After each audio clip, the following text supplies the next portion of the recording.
Near mint condition, the home of collected editions. That cover's so awesome. Absolute format is the best way to own this store. Time to empty those wallets and fill those shelves.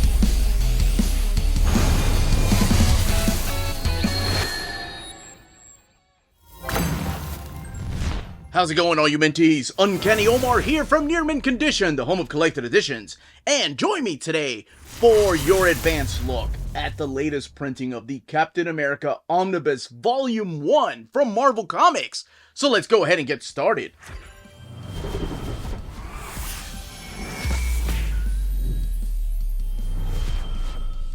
And welcome back, everybody. Now, before going any further, a big thank you to David Gabriel and the fine folks at Marvel for sending us an advanced copy of this omnibus. This omnibus is due out in the direct market and book market on April 30th or March 1st. Or, no, wait, that's May 1st. Uncanny Omar, count months pretty one day.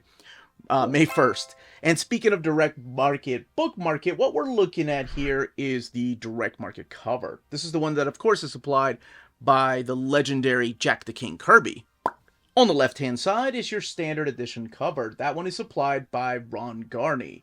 Now, the direct market cover can only be purchased at places like cheapgraphicnovels.com, waltzcomicshop.com, comicsbugle.com, readcomics.com, dyingbreedcollectors.com, organicpricebooks.com, Tales of Wonder, In-Stock Trades, and DCBS, or, of course, your local comic book store.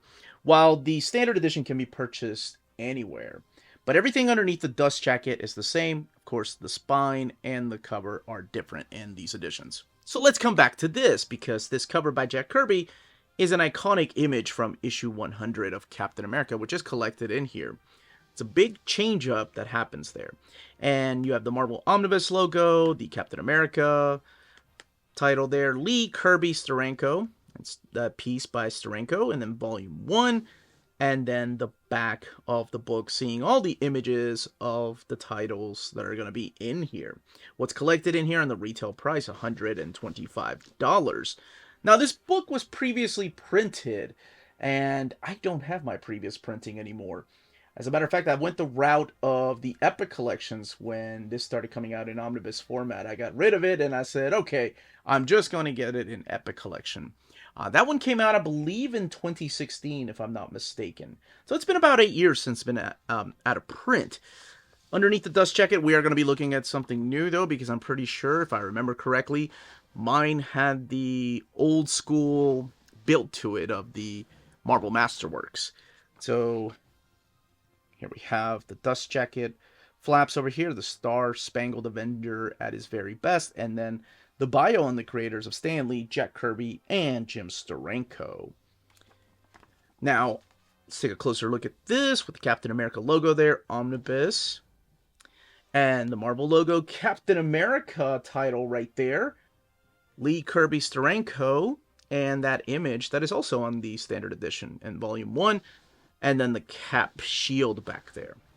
So we are going to crack this open, take a look back at this piece of history from the Silver Age. So this isn't to be confused with the Golden Age Omnis. I know it gets a little bit confusing when it comes to Captain America Omni. So here you go. This is where it belongs, after the Golden Age Omni and before the reprint of Volume 2, which is coming out later this year. And, of course, before Volume 3 and 4, because there's a lot of Volume 1, so I know it gets confusing, which is why I do reading orders. So let's go ahead and crack it open and check out the artwork and the stories, and, of course, the extras, because this has about 40 more new pages in it than the previous printing. Let's go ahead and get the omnibus open. Here's your black end sheet. Captain America title page omnibus, Jack Kirby image right there, what it collects, and the main creators on the book, writer Stan Lee, but Roy Thomas coming in for issue 87 of Tales of Suspense, your pencilers and layouts, because Jack Kirby, even though he penciled a lot of this, also did the layout when you had finishers like John Romita, or even Gil Kane finishing some of the layouts, but Dick Ayers, George Tuska, John Romita, Jack Sparkling, and Gil Kane. But the other big name here for only drawing 3 issues is Jim Steranko, which totally changed the game up of Captain America. Inkers are Chick Stone, Frank Giacoia, and Dick Ayers, George Tuska, and we talked a little bit about the other inkers. And your letterers, Sam Rosen, Colorist, unfortunately, uncredited at the time, and editor Stan Lee at the time. Your table of contents right here.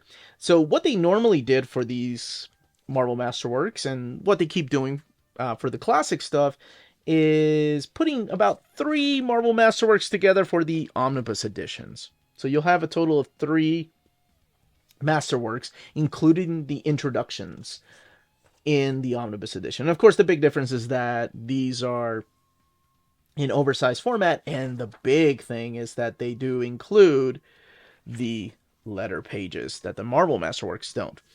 So collected in here is Captain America 100 to 113 in its entirety, and material from Tales of Suspense 59 to 99, and Not Brand Ech number 3. This printing has 896 pages. It retails for $125.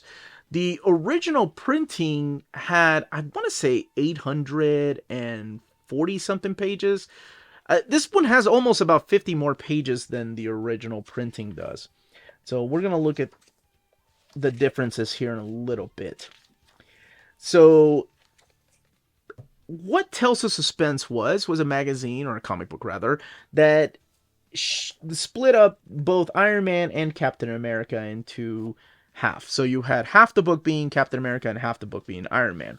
Captain America had been newly resurrected, or I guess brought back into the Marvel Universe, in the pages of Avengers number 4, which I've done an overview of the classic Avengers Omnibus, and also the Epic Collection, and the Mighty Marvel Masterworks, and of course, the Masterworks. But with the popularity of Captain America coming back to modern comics, they decided to start printing some stories of Captain America going solo.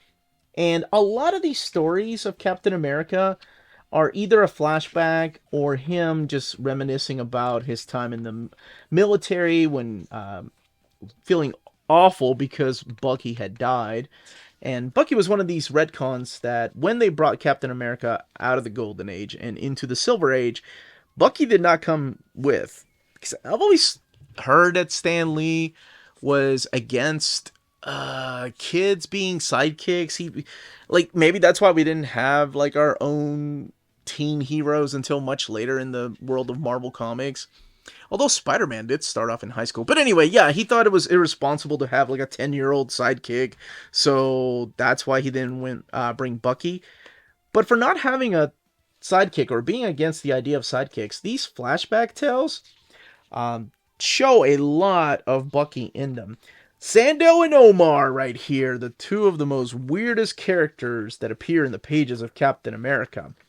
So some of these are flashbacks, some of these take place in present time, and you're going to see a lot of introductions in this particular volume right here of characters like the Super Adaptoid, or MODOK, or Viper from Hydra. The return of the Red Skull. The Red Skull actually shows up. The first appearance of the Cosmic Cube happens through these pages. And you're going to see some famous people in the letter pages, which I'll talk about here in a second. Let's talk more about the stories collected in here, in these particular issues. So we do have the Red Skull in a series of flashbacks. Again, teaming up with Hitler there. You're going to see a lot of Nazis. You're going to see a lot of the Stan Lee dialogue when it comes to these soldiers, like speaking with thick German accents. And a lot of adventures between Bucky and Captain America, while no one in the military knew that Steve Rogers was Captain America, so he had to keep hiding his secret identity. Some of these work in a series of flashbacks with him just thinking back of his past, and other times it's him telling stories to the Avengers, like Hawkeye or Scarlet Witch or Quicksilver. And I found that really interesting. Sometimes they're just listening there like you would be listening to a grandfather telling a story. I thought that was a really, like this one right here, where she's like, but in your identity as Private Steve Rogers, didn't you get into trouble for deserting your platoon during a battle? I thought that was really cute, like just the way they're talking to each other. And at this time, yes, he started leading the Avengers. And I wonder if these flashback stories are because he was in the modern time in the Avengers comic, and maybe editorial was like, well, why don't we tell stories in the during World War II? But I'm not sure if that's true or not. So let's keep going through here. Actually, no, let's come back here because there we go. There's one of our future Marvel writers, Don McGregor, writing a letter. And we're going to not point out all of them, but there are some because I do want to keep people surprised as to who ends up showing up through here. Now, this is where it gets really interesting with issue 75. This is also the first appearance of Badrock, too. But what I mean by interesting is this is the sort of first appearance of Peggy Carter. Um, and I say sort of because there's a flashback. Or no, actually, no. He sees Sharon Carter. This is her first appearance, too. And he's like, wait a minute. That woman looks familiar. No, she would be gone by now. That's right. It's just Peggy Carter makes a weird first appearance, unnamed and unseen through here. Now, later on, there is a little bit of a flashback. There's Batroc again, the Leaper coming in.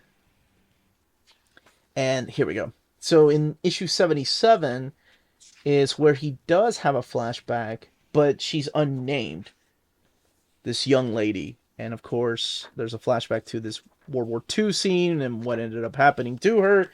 It's not until much later, like Captain America, like, oh my goodness, 164, 165 maybe, that she actually gets a name, and you find out that she's related to Sharon Carter, Agent 13, who appears through here. So speaking of agents, here is where Nick Fury teams up a lot with Captain America. So it seems like this is also a very important story that I wanted to talk about. It seems like maybe editorial, because of the letter pages, was told, hey, I kind of like Captain America in modern time. How about you keep him here? This is the issue with the return of the Red Skull. So the Red Skull is all through these flashbacks here, but in this you find out that the Red Skull was actually in a state of suspended animation, and now he's back in modern day to cause havoc to Captain America with something called the Cosmic Cube. So with the Cosmic Cube, I love this freaking cover. I think this cover has been used a lot for different collections. And of course, Jack Kirby on a lot of the art through here. But with the Cosmic Cube, he is recreating the world, and then Captain America has to fight him. And it's like a 3 or 4 part storyline. So here is the second introduction by Stan Lee, talking about the times. And one of the things that they did also back then is make the colors, the primary colors, to be used on our heroes, while the villains use the secondary colors. Of course, Quicksilver was a villain at first. We get the introduction here of the Adaptoid, and then the Super Adaptoid comes in here.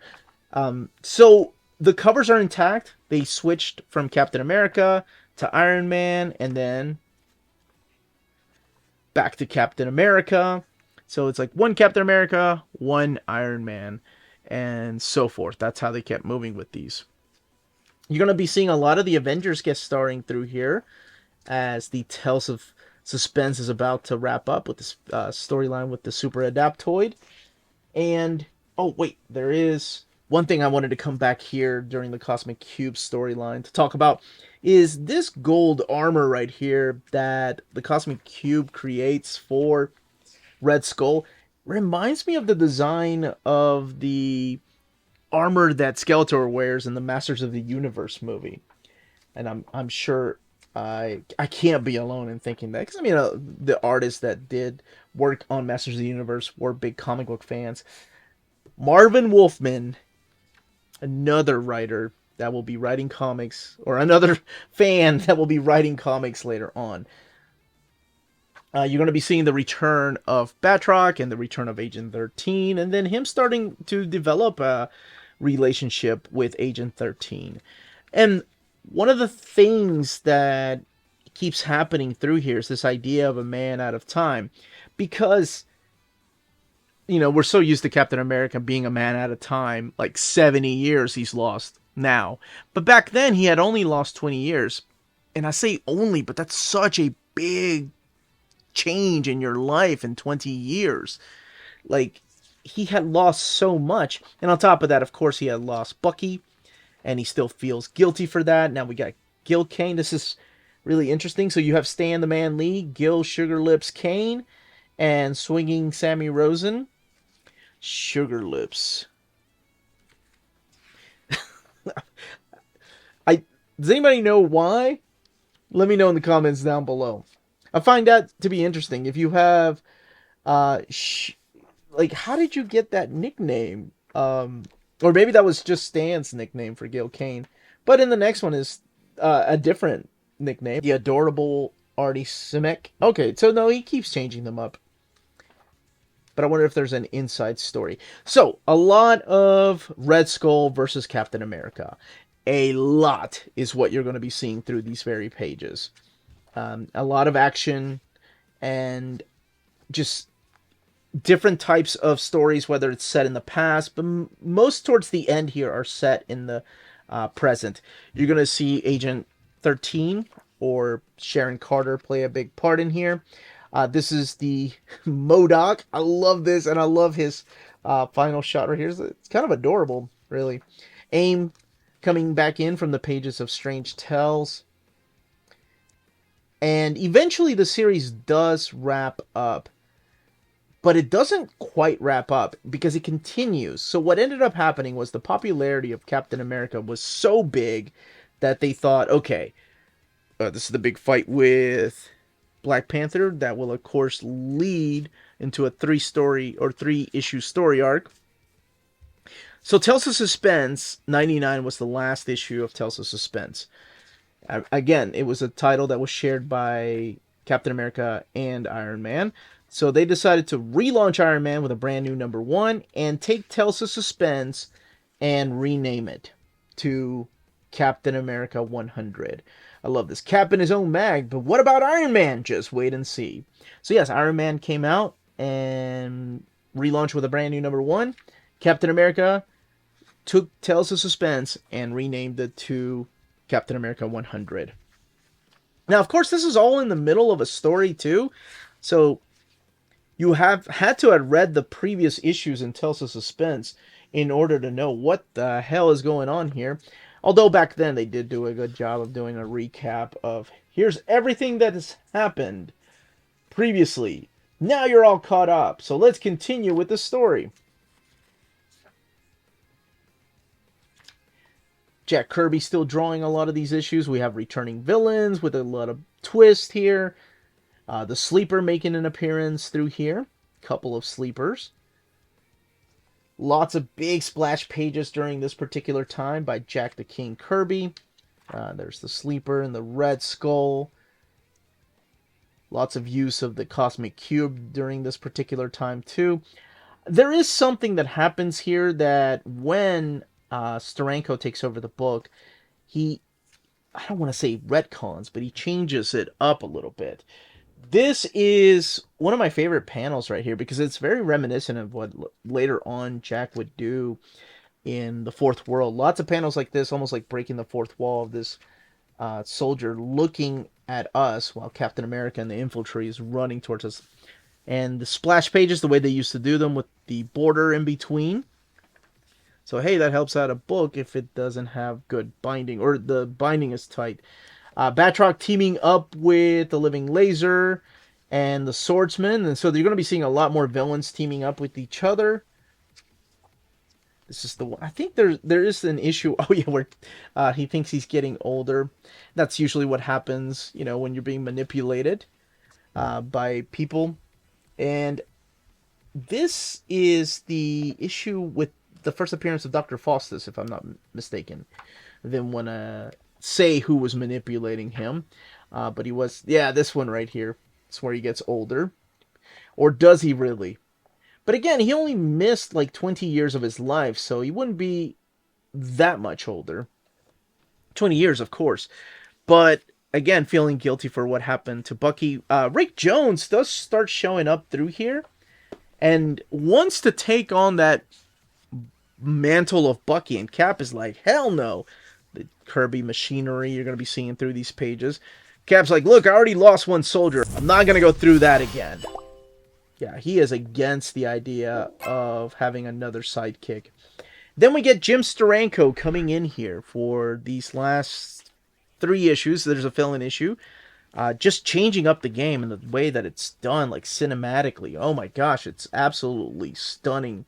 This is where Rick Jones is like, hey, I'm going to be wearing... He's kind of a jerk. I'm wearing Bucky's costume. And he's like, hey, you can't wear that. No one must ever wear it. I'll never watch another partner die. Get off your soapbox, mister. Rick Jones just ain't buying it. Yeah, you're going to come at Captain America with that attitude. Here's another spread page. We'll look at the a little bit later when we're talking about the binding.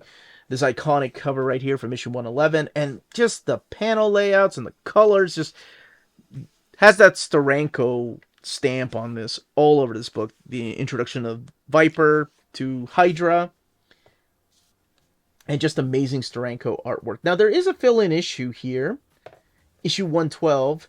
And this issue works like a... Instead of reprinting a previous issue, this works like a recap. So in the previous issue, they're looking for Captain America. They end up finding his outfit, his costume, but they can't find the man.